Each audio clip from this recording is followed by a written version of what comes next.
The detector models Lorentz Deepmax X5 and X6 can both be used with a wide range of search coils, from small single or induction balanced double D to large frames with single or differential measuring technology.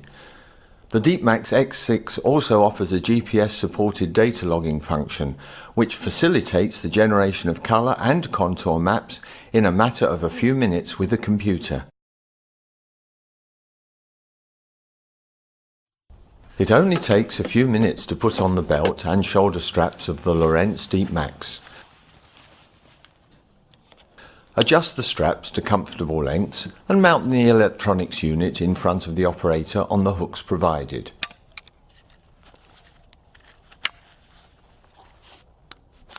The X6 is supplied with the GPS USB model, and this is also fixed in front of the operator on the shoulder strap and connected to the coil. The external battery pack is connected to the electronics unit.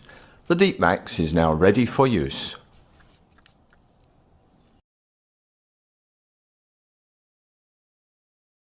To turn on the Lorentz Deepmax, press the power button.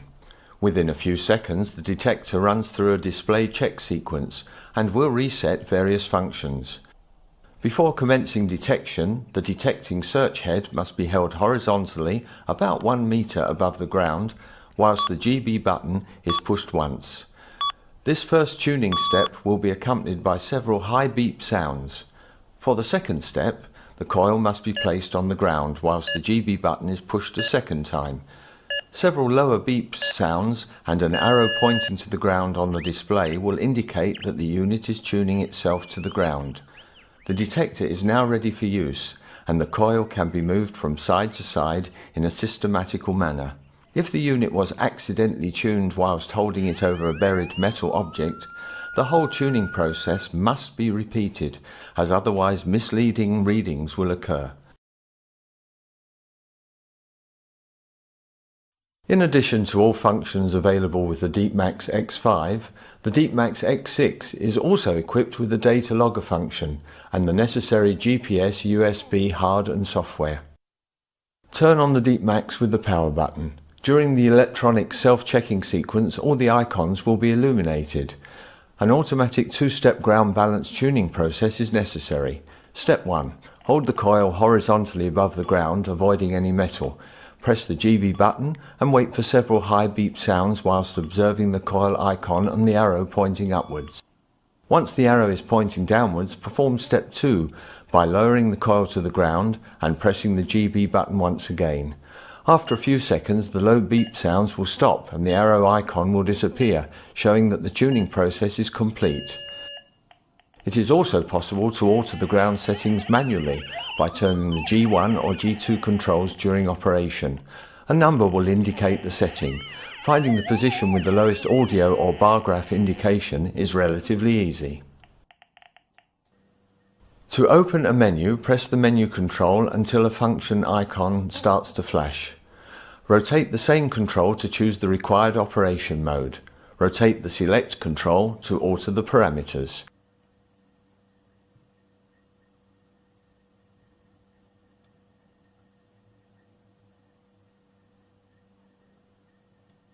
Delay settings 1 to 4 offer sensitivities for a range of different metals without affecting the indication of magnetic ground. Ground settings compensate for heavily mineralized soils containing plenty of magnetic iron oxides.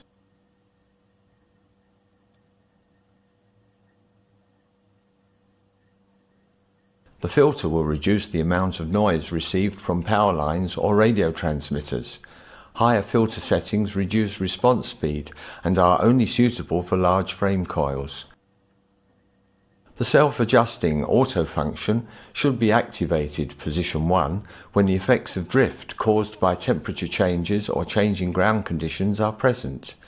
It should be deactivated, position 0, to improve sensitivity when using larger frames.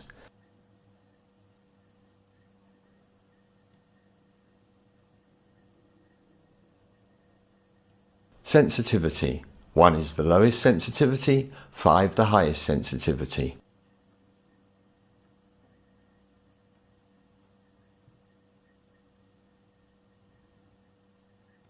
0 turns off the loudspeaker, 9 is very loud.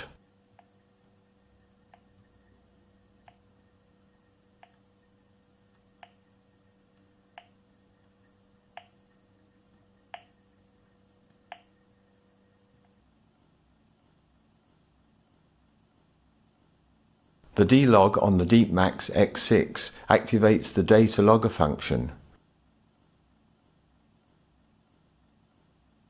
The frequency selector should be set to reduce the interference from power lines or radio's transmitter.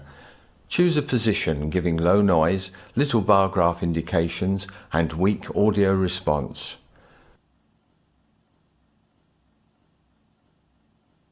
Audio controls the initial tick rate from silent -9 to a continuous tone +9. For most applications, a setting near 0 is suitable.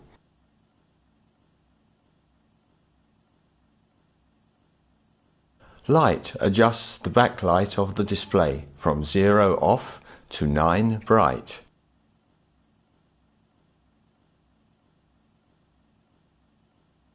Tone provides two dynamic ranges, analog and logarithmic.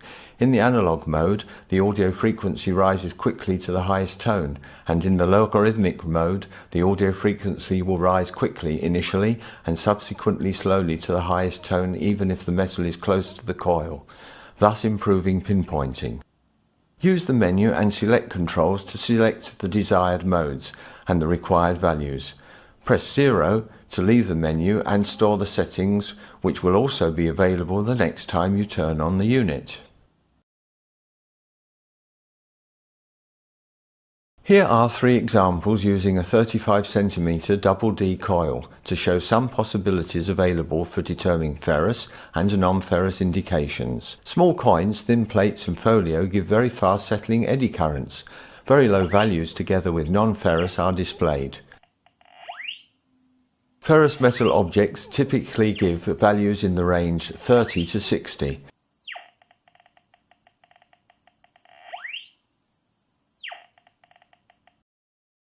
Occasionally, large ferrous metal objects will give a non-ferrous indication, however a reading between 50 and 60 indicates ferrous. Metal objects with a very long duration of the eddy currents, such as larger copper, silver or brass plates, will give very high values and a non-ferrous indication.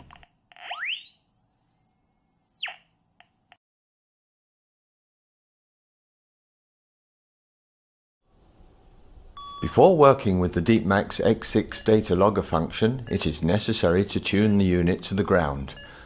First turn off the data logger by setting D-log to 0 and perform the two-step ground balancing procedure. Afterwards, turn on the data logger and with D-log set the required settings for meter, track, field and heading. The meter displays the remaining distance to the end of the track. The track indicates the number of the present track. The field shows the number of the field currently being investigated. The heading, in conjunction with the direction under the bar graph, indicates the direction the operator is walking. It is therefore possible to see if the tracks are parallel. To start with a new field, press 0 once and start walking along the first track.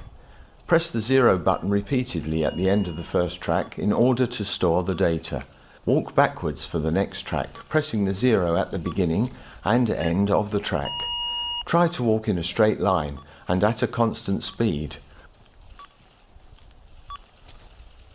On completion of the last track, press GB to store the complete field data onto the USB stick.